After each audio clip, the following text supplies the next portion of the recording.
Hi, hello. Welcome to another episode of Isaiah's Newsstand. It's your host, Isaiah Edwards. The date is April the 11th, 2024. Hopefully, this episode finds you well in good spirits and high hopes. As for me, I'm doing pretty good. We're chilling. Let's see, work went well. It was a pretty easy day, no complaints. Let's see, food corner last night was burger, hot dogs, and fries, also with onion rings. It was very good. Actually, I had gotten some Hawaiian buns for the hamburger, and definitely was a good choice. Very yummy. Let's see here. Nothing else to really report on the personal stuff. I feel like we can just kind of go ahead and do the startup real quick and get into some news. Yeah, that sounds good. Sometimes we just zip right into it.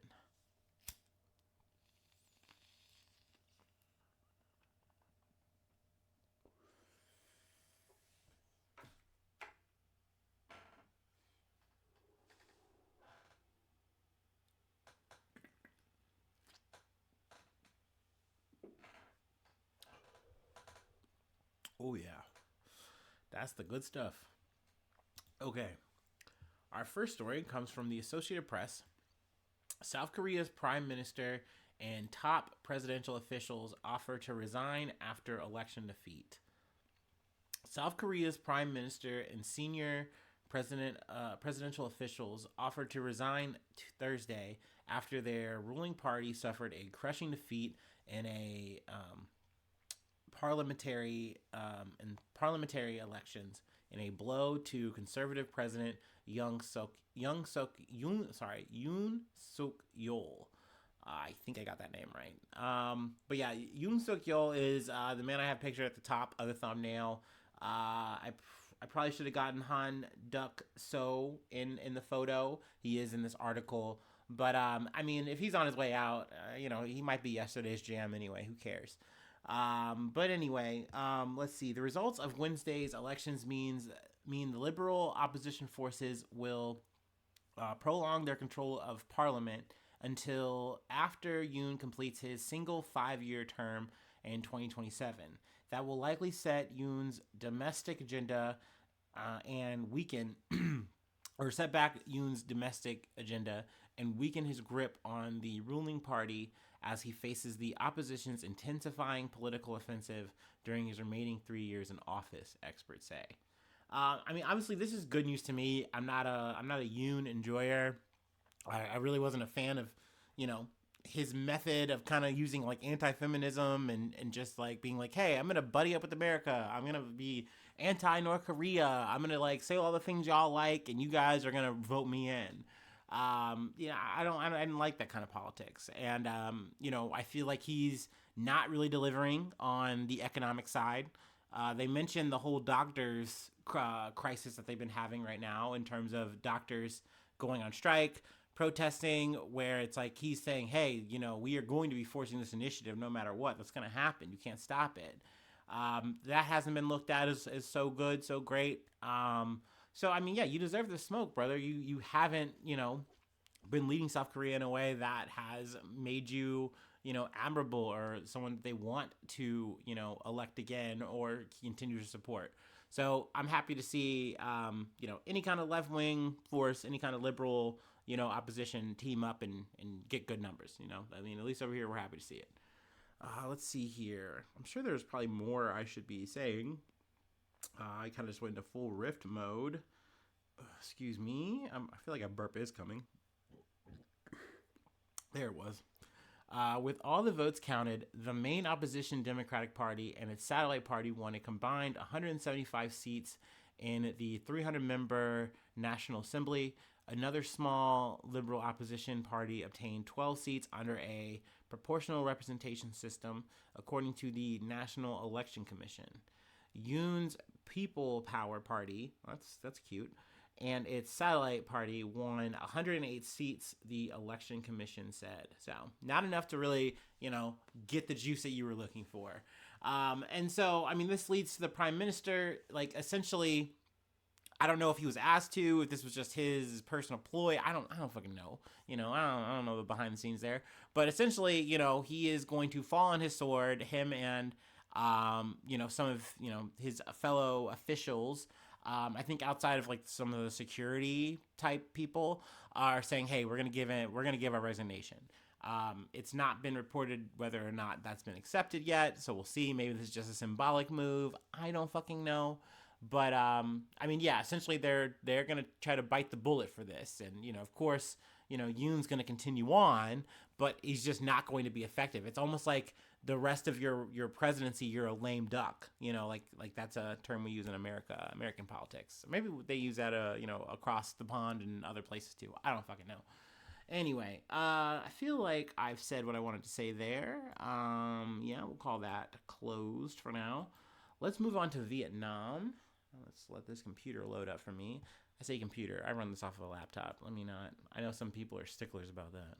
It's not a PC. It's a laptop. I heard my coworker say that. I'm like, brother, what? Like, we're in maintenance right now. No one should care about that.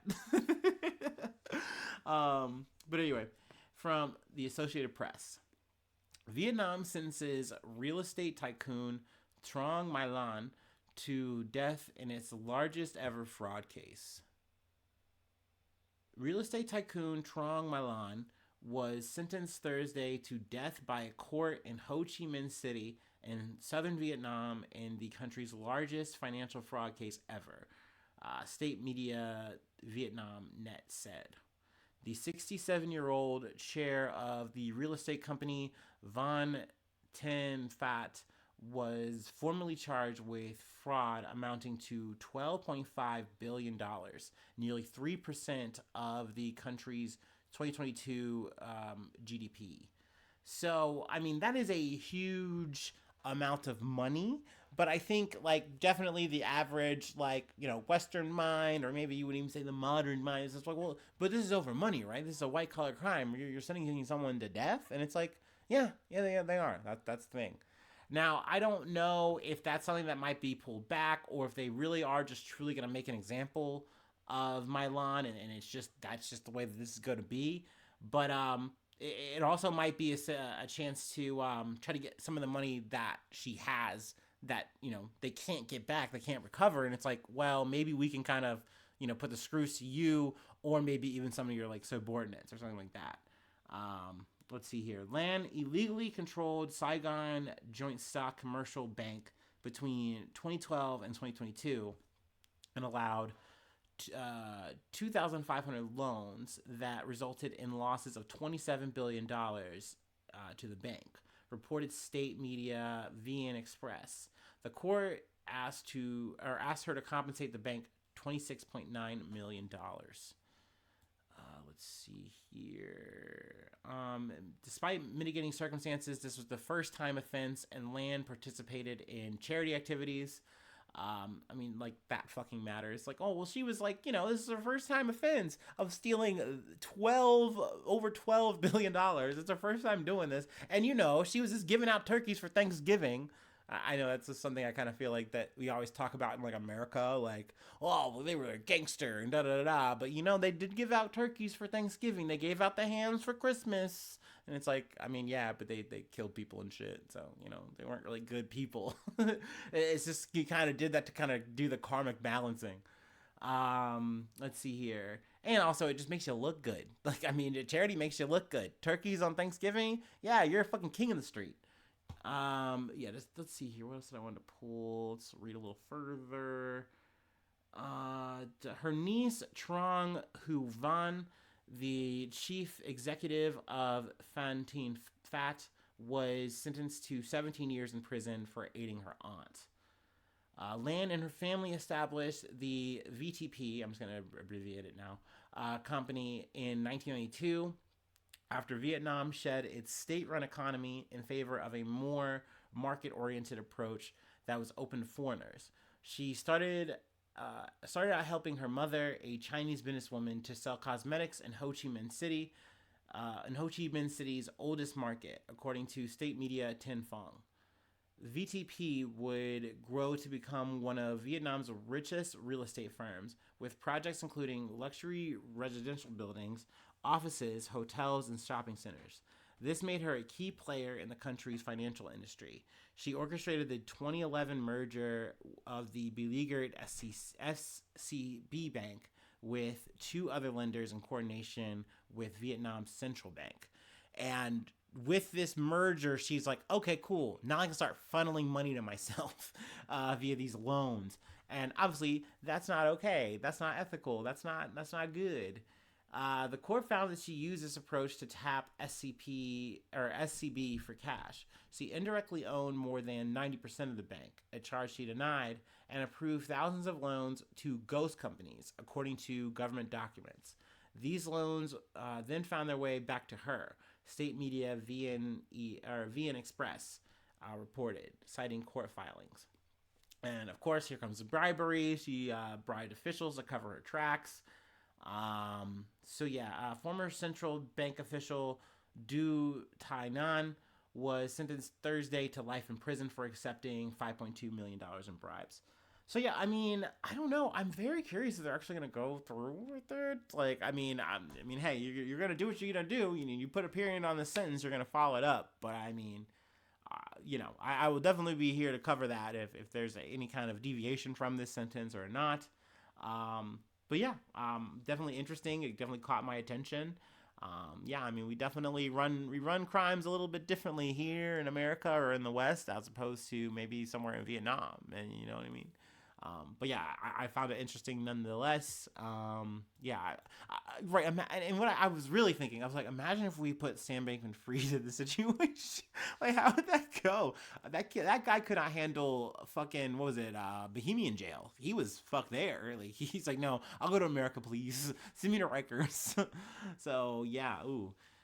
We did not put him to the firing squad, though. He has no more future. Oh, so sorry. He's gonna be eating peanut butter sandwiches for life now. Anyway, let me move on. Let's talk sports. I'm such a sports guy. Y'all know this is really a sports podcast, and there's just so much sports news. Let's get into this. From Los Angeles Times, Shohei Ohtani's interpreter charged with stealing $16 million from Dodgers star. That's right. You know me. We're doing an update on the plot has really thickened. Let's chop it up because I have things to say. Federal prosecutors have charged I should of course have known how to pronounce his name by now. I don't.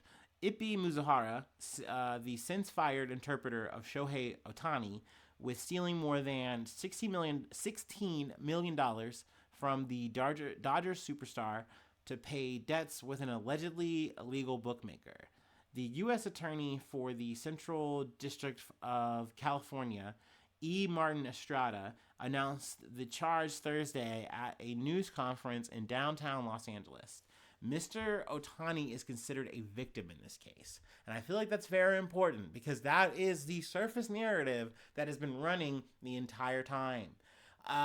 But something that I feel like I personally really didn't say too much in the beginning at first blush here because, hey, I'm just now kind of taking this information. I did mention, though, that it's like, hey, these guys kind of came up, in the beginning, like their early, budding parts of their careers. Him doing the interpreting, him, being a baseballer, Ohtani.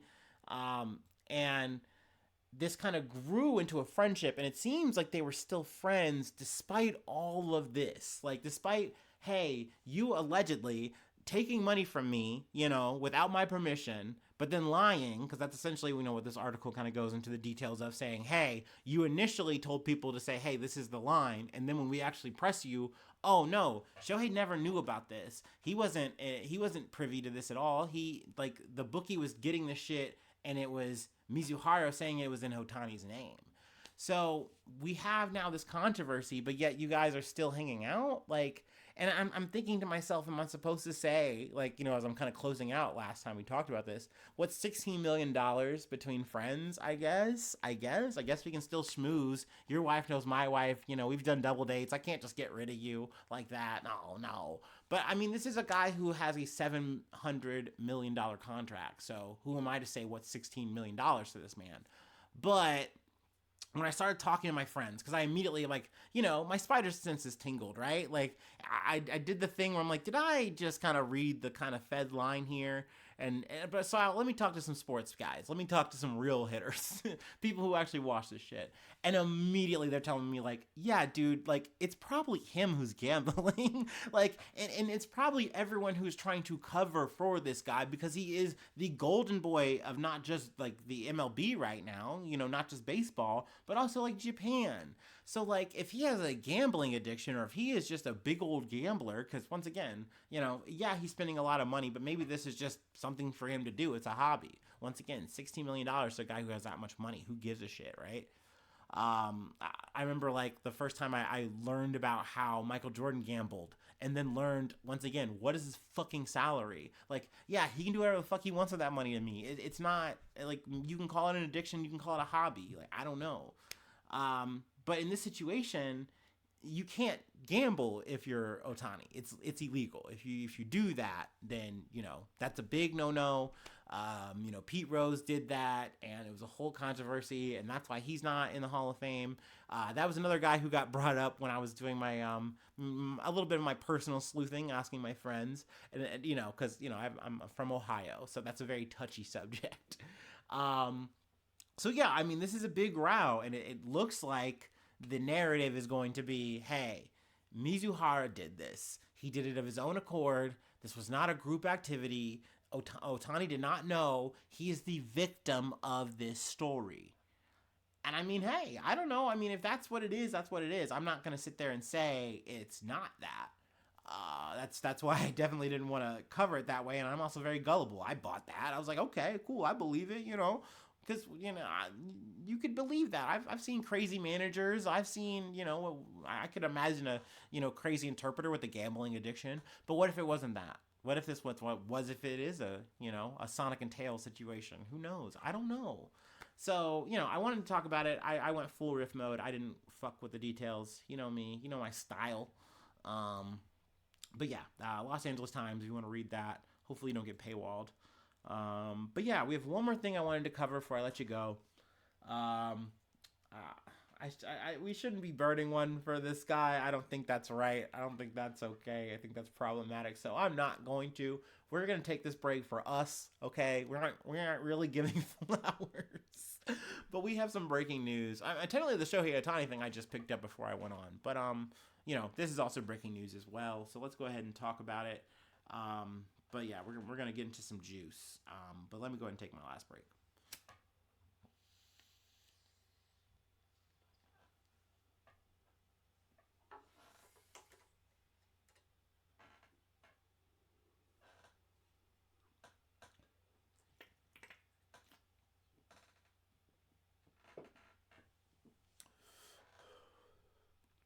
All right.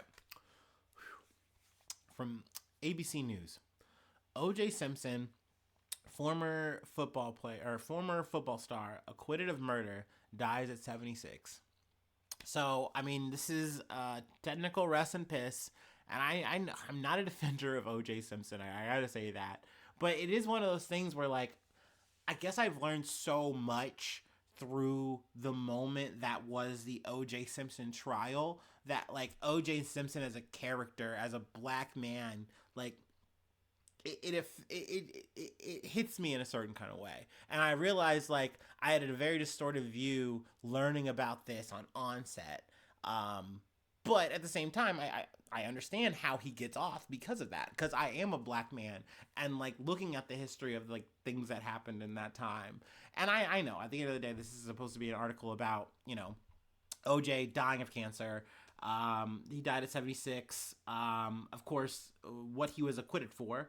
O.J. Simpson, the former football great who was accused of and ultimately acquitted of the brutal 1994 slayings of his ex-wife and her friend. he did that shit, by the way. Like I said, and I will, admit this, for part of my young life, kind of taking in the narrative, I was like, oh, well, I mean, the jury's, I mean, sure, maybe he did do it, maybe he didn't. I was like, I don't know, maybe. But then I quickly learned as I got older. I was like, oh, looking at the evidence, looking at what happened, yeah, he did that shit. This dude was a crazy person. He was not okay. And then also, I don't even really think you have to look at the history. You kind of just see him, post all that shit. Making that book, If I Did It. Like, bro, what are you doing? That's terrible. That is macabre, the kind of shit you're trying to pull off here. I do remember watching finally the little series thing that they did. I forget what channel or whatever. I wound up watching it on Hulu, but that was really good. But I will tell you once again, kind of going back to the trial, just seeing Johnny Cochran, like, because that was like one of the first trials I remember like watching clips of as a teenager, and just being so enthralled by like just how the whole process worked, what money could really buy you in terms of a legal team like this, and then Johnny Cochran's just individual story. Very interesting. But the fact that he was able to hit these certain kind of nerves and see like, hey, I can see where society's at. I can get this jury to understand how this is actually not a murder case or anything. This is a matter of race. And he fucking did that shit. If the glove does not fit, you must have quit. And I remember watching that shit and I'm looking like, look, he's got a fucking glove on.